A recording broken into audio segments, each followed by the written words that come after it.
이 영상은 나우선 세미나에서 활용하기 위해 제작된 영상입니다. 나우선 세미나에 대한 안내는 램스 코리아 홈페이지를 참고해 주시기 바랍니다. 복음주의 그리스도인들은 이 세상 속에서 예수 그리스도를 말로, 삶으로 증거하기 위해 보냄을 받았습니다. 우리는 라이프 애즈 미션을 살아가며 감출 수 없는 복음의 빛을 발합니다. 이 영상을 통해 하나님의 지혜를 발견해 봅시다.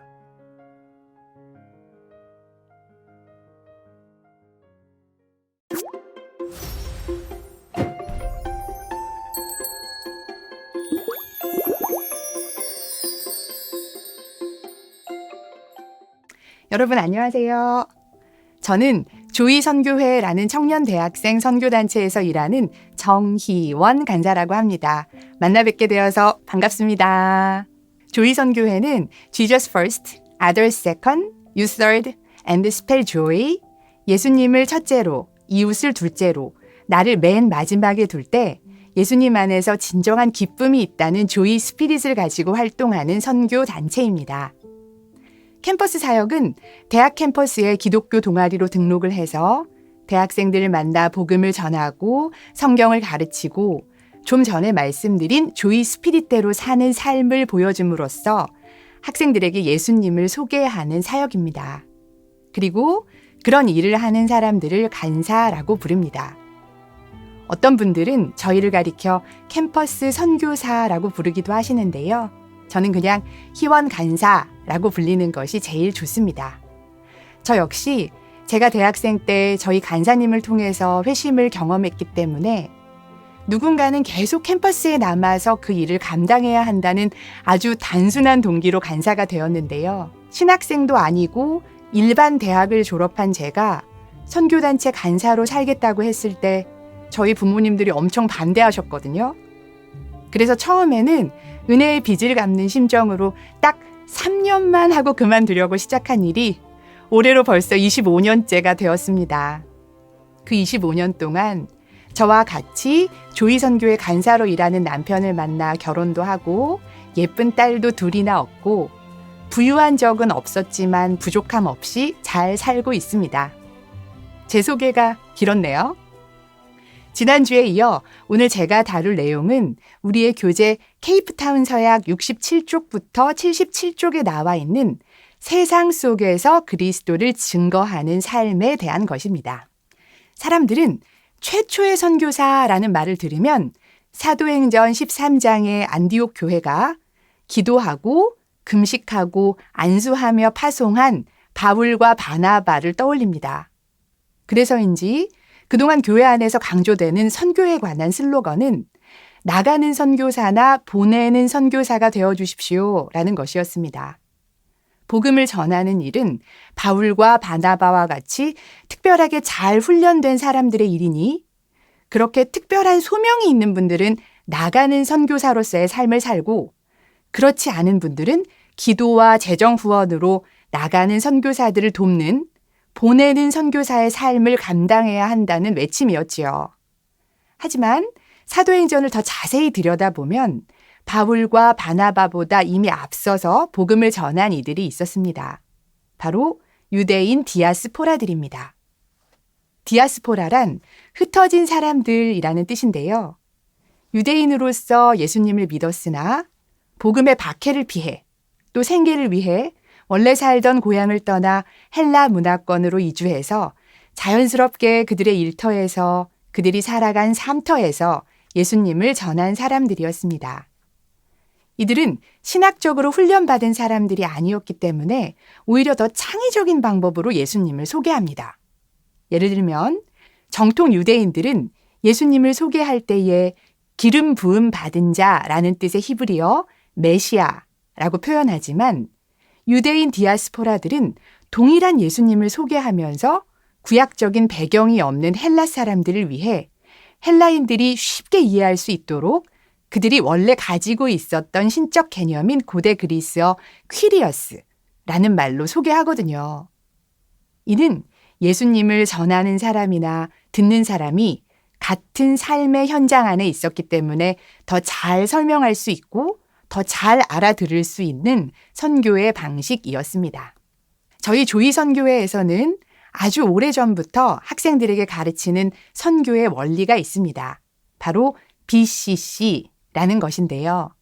Becoming a Contagious Christian의 약자입니다. 저는 이 contagious라는 단어를 조이에 들어갔을 때 난생 처음 들었어요. 그래서 영어 사전을 찾아보니까 무언가를 전염시키는 이란 뜻이더라고요.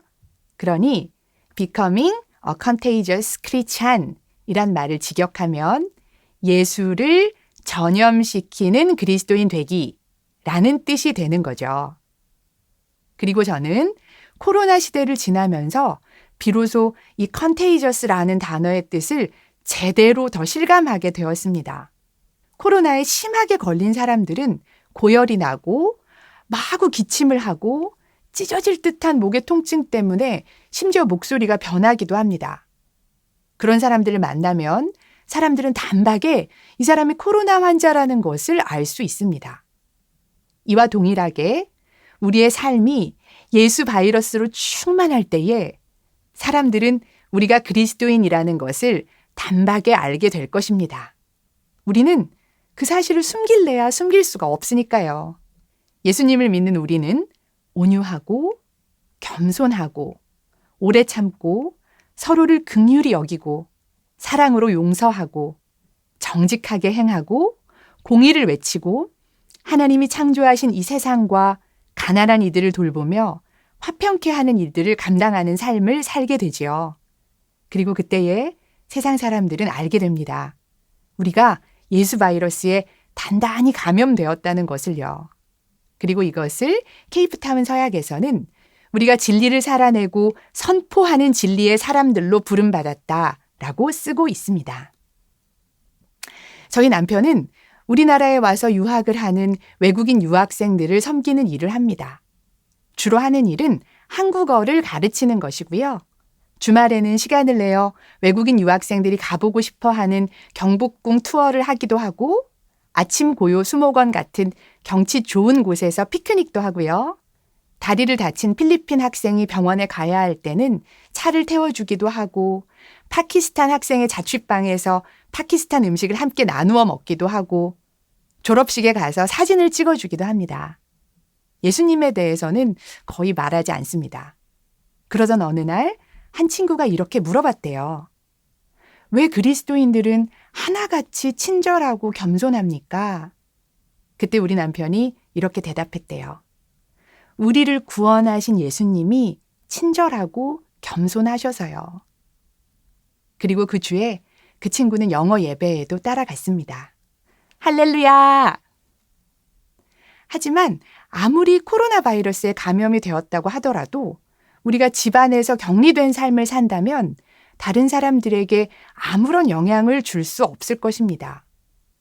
이렇게 농도 짙은 예수 바이러스에 감염된 사람들은 교회 안에서만 격리된 생활을 할 것이 아니라 일터와 삼터에서 부지런히 예수님을 드러내야 합니다.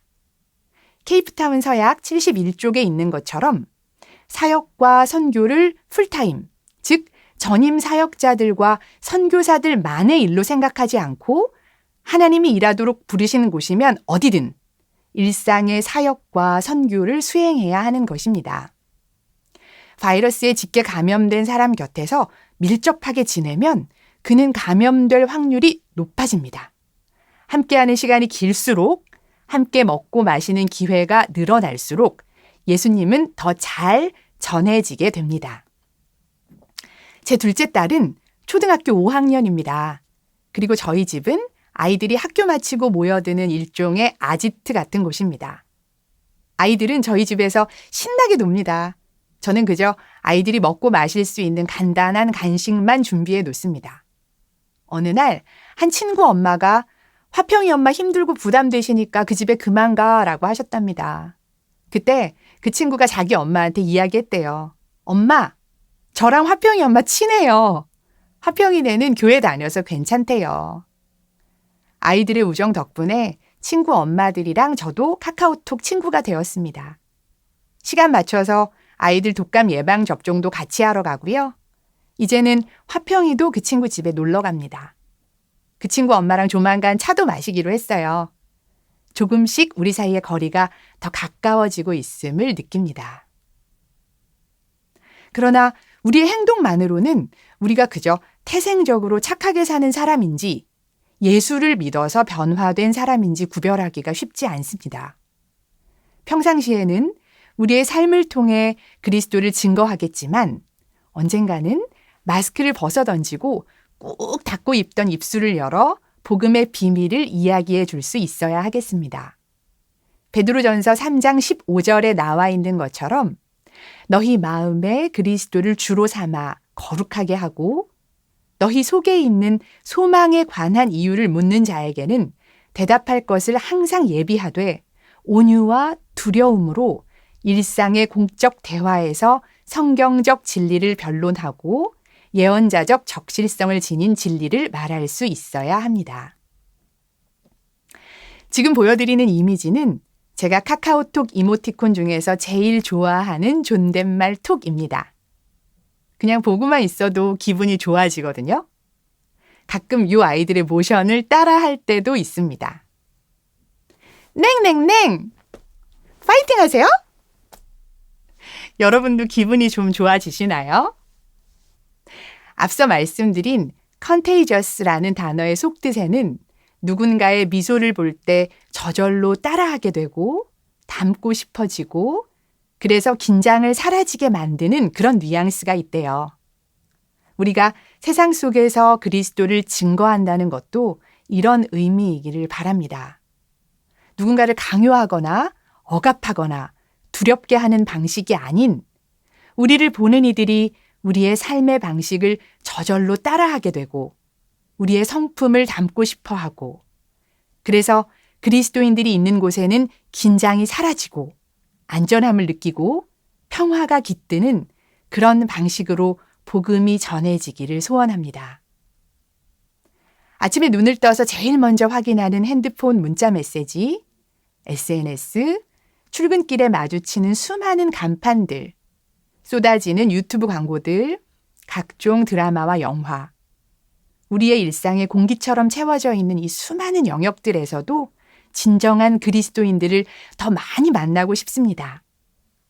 우리가 보고 듣고 읽으며 가슴 뭉클한 감동을 받는 예술 분야에서 우리의 정치가들 가운데에서 날로 눈부시게 발전하는 과학 기술 분야에서 우리의 아이들을 가르치는 선생님들 안에서 여러 공적인 삶의 현장 가운데에서도 이런 사람들을 많이 만나보기 원합니다. 예수님으로 충만해서 예수 바이러스 뿜뿜 내뿜으며 세상 가운데 깊숙하게 들어가 함께 일상의 삶을 살아내고 부지런히 세상 곳곳을 돌아다니면서 주님의 때가 되었을 때 과감하게 마스크를 벗어던지고 오늘도 우리의 삶에서 여전히 일하시는 진리 되신 그리스도를 그 옛날 유대인 디아스포라들처럼 생활 밀착형으로 소개할 수 있는 그런 사람들을 만나기 원합니다. 그리고 지금 이 세미나에 참여하신 여러분이 그런 분들이 되시기를 기도합니다. 이제 강의를 마치려고 하는데요. 로잔의 핵심 정신을 담은 구호로 마무리해 볼까요? 온 교회가 온전한 복음을 온 세상에. 감사합니다.